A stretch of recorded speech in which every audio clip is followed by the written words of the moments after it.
Yes? Hi. Welcome to the Contracting Guy. I have a veteran who sent in the following email. He says, "Hey, Contracting Guy. My name is Dave, and I'm from Wichita Falls, Texas, and I have a question. I have been reading on LinkedIn a couple instances where it seems unscrupulous players were overcharging the government for N95 masks, and that the government was willing to pay them.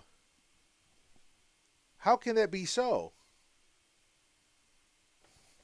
Well, Dave from Wichita Falls, Texas, I'll let you know in just a moment. Well, Dave from Wichita Falls, Texas, let me talk about overcharging and integrity. In my book, Understanding Solicitations and Preparing Proposals, 3rd edition, and a workshop by the same name, I talk about this at some length at the beginning. Let me go through this. I say, it's a matter of trust. Your response to my solicitation must convince me that you understand my requirement, so that in selecting you, I will get the job done successfully, not regret my decisions in selecting you, and consider you for future opportunities. Well, let me unpack that. When we're looking at any procurement of the federal government, we're looking at a trust relationship between the government and you. And where trust fails, the whole system fails. We need to trust each other.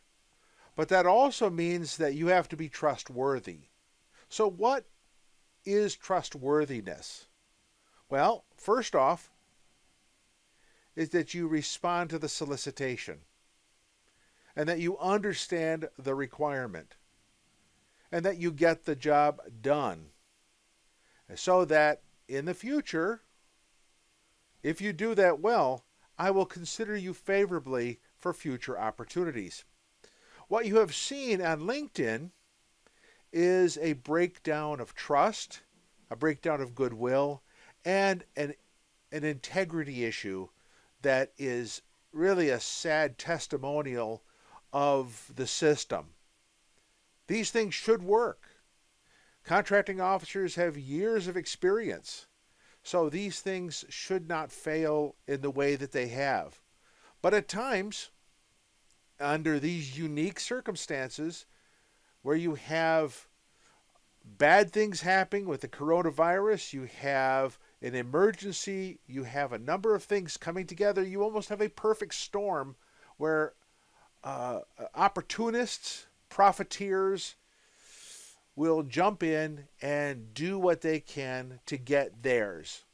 Unfortunately, when they get theirs, it affects everyone. It affects you, it affects me, it affects everyone in the United States. For us veteran businesses, it affects us because it does diminish the trust for the work that we do.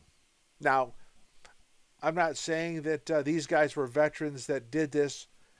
What I'm saying is that one of these jobs was a small business set aside, if I recall. Well, anytime failure occurs in a set aside, it affects every small business. It doesn't matter if you're a veteran-owned small business, a woman-owned small business, a disadvantaged small business. It affects everyone.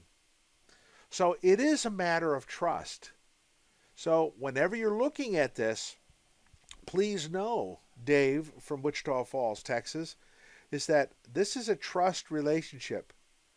And that while we do talk about price and we do talk about technical and we do talk about past performance, effectively all of that comes together to reflect a sense of trust. So I hope I answered your question, Dave from Wichita Falls, Texas. This is the Contracting Guy. I'm out.